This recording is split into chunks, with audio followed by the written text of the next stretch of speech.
Asia yet again. Israel and Iran are in the middle of an escalating crisis. At the heart of it lies a crucial question. If the worst-case scenario were to unfold, who will come out on top? Israel versus Iran, whose military might has the upper hand. On the surface, the numbers favor Iran. Iran has a huge population, at least in comparison to Israel. Iran is home to about 89 million people as compared to Israel's population of about 10 million. So on paper, it's advantage Iran, particularly when it comes to the size of its military. The Iranian armed forces are among the largest in West Asia, with at least 580,000 active duty personnel and 200,000 trained reserve personnel. How big is Israel's military? It has about 170,000 active personnel and 465,000 reservists. So Iran's active personnel is more than thrice that of Israel's. It also has a larger navy, more tanks and armored vehicles, and greater access to fuel. So far, Iran seems to have the upper hand. But there is a catch.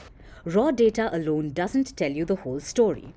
Quantitative factors play a role, yes, but so do qualitative ones, like training and advancement of technology. And the nation that comes out on top here is the one with more money, which is Israel. Iran has a GDP of $413 billion, while Israel's GDP stands at $539 billion. This affects their respective military budgets. Reportedly, Iran's is at $10 billion, whereas Israel has a military budget of $24.4 billion. That's almost 2.5 times higher. But the biggest advantage that Israel has is that its military is backed by the United States. America provides Israel with a $3.8 billion annual military assistance. This has allowed Israel to have more advanced weaponry with superior force readiness, making it one of West Asia's most powerful militaries. Let's see how this plays out on land, water and air.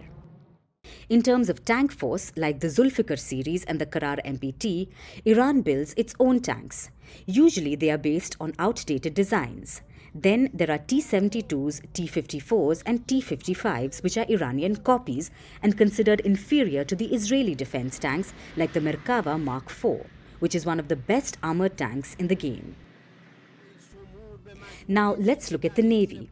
Iran's Navy is larger than Israel's, but not as robust. Israel's Navy has access to American and European suppliers and their advanced missiles and vessels.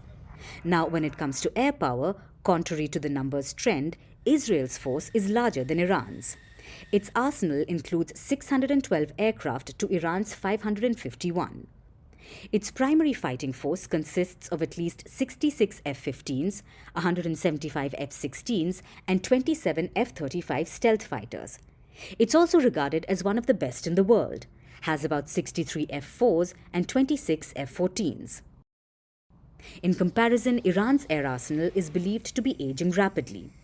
So Israel has superior quality, which is why Iran is using another tactic on the battlefield, deploying weapons in large quantities. Iran has a substantial inventory of ballistic and cruise missiles.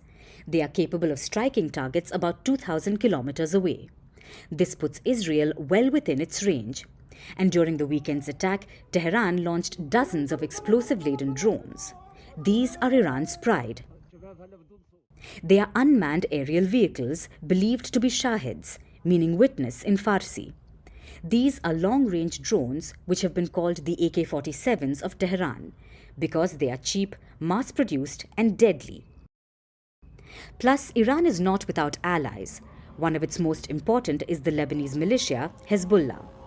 According to Israeli intelligence, Hezbollah's arsenal contains more than 70,000 rockets and missiles, including long-range and precision-guided missiles.